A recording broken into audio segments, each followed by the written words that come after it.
Овој месец, ноември, или како што знаеме често да слушнеме моември, веќе стана синоним за машки месец, посветен на машкото здравје и подигнување на свеста за превенција и рано откривање на машките болести, без разлика дали станува збор за малигни или бенигни заболувања на простата, кои го намалуваат квалитетот на животот на машите. И ние денес зборуваме на оваа тема, и тоа со нашите стручни соработници од Центарот за биоинформатика. Информациите кои ги добивме од нив, ги споделуваме со вас во продолжение.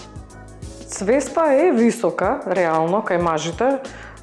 Доста од нив доаѓаат на превентивни прегледи, каде што може да се види функцијата на сите органи. Знаат да живеат здраво, се внимаваат на исхрана, повеќе се посветени на спорт отколку женската популација. Меѓутоа, мислам дека највеќе ги плаши прегледот. Не кај нас.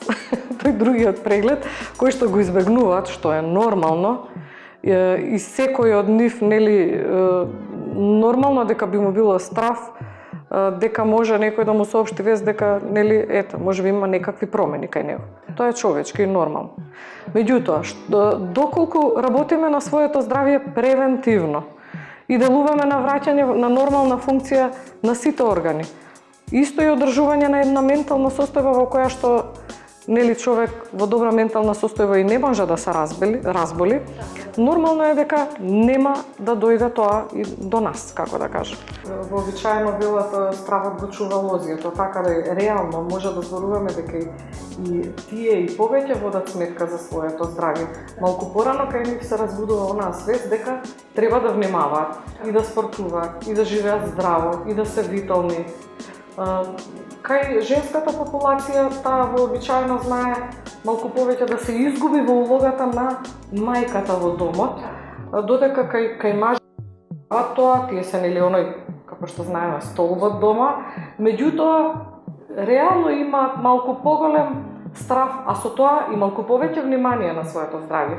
Што значи дека овде имаме една популација која што вистина доаѓа за регенерација, за подмладување, за враќање на телото во нормална функција, и кај нив е полесно да се постигне тоа. Стресот кај мажите уште од помала возраст, значи збориме 20 на години плюс нагоре, веќе се одразува. Затоа е како да кажеме, таа наметната, условно кажано, свест, каде што ни повеќе сакаат да си го одржат тоа здравје или одржат во основа. Почнува порано денеска, значи стресот влие на психоемоционалната состојба на мажот, тоа се рефлектира на неговото здравје. Така да, мислам дека од тој аспект веќе почнуваат на порани години луѓето да водат внимание и сметка. Може да кажам доста често, да, и доаѓаат, се јавуваат кај нас, се прави комплетен преглед на функцијата на сите органи, тие вложуваат, инвестираат во своето здравје. Реално голем процент од нив и веќе пијат додатоци во исхрана, како што напоменав, спортуваат.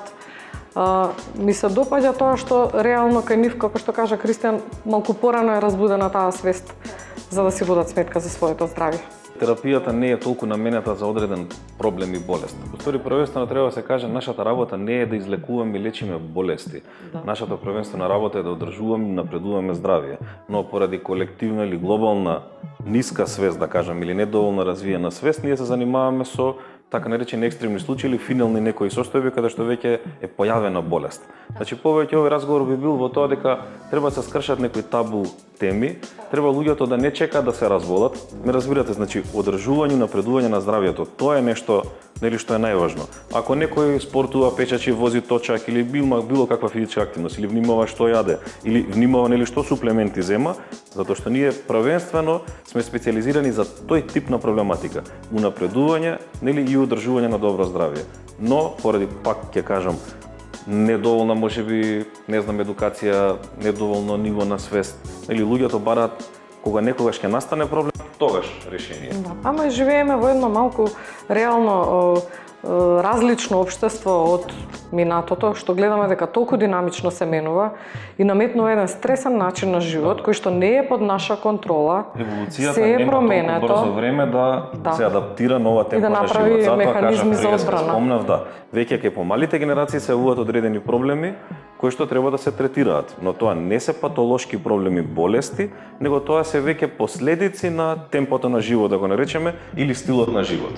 Апсолутно е најдобро да се направи преглед и диагностика и соодветна корекција на функциите доколку има потреба во превентива. Затоа што кога веќе ќе настане некоја отстапка и некоја дисфункција, која што ние дефинираме како заболување, тогаш веќе е многу потешко. Самиот третман, самиот процес на корекција ќе трае подолго. Болестите не треба да стигнеме да дојде до тоа да имаме заболување, всушност. Ние треба да го одржуваме нашето здравје. Треба да сме витални, свесни, да живееме убаво, но ние имаме проблем што како луѓе прифаќаме и по-неквалитетен живот, мислејќи дека тоа е нормално со возраста. Ништо не е нормално со возраста. Зошто? Пример, имаме ние пријатели кои што имаат 75 години и трчаат на маратони од 15 километри. Значи, замислете што значи виталност за тој човек. Секој од нас треба да се угледа на еден таков пример. Не е нормално да имаме 45 или 50 години и попладне да сме уморни и да лежиме пред телевизија. Реално не. Треба да имаме... Тоа е сигнал дека треба да се направат корекции или Така промени е. во стилот на живот.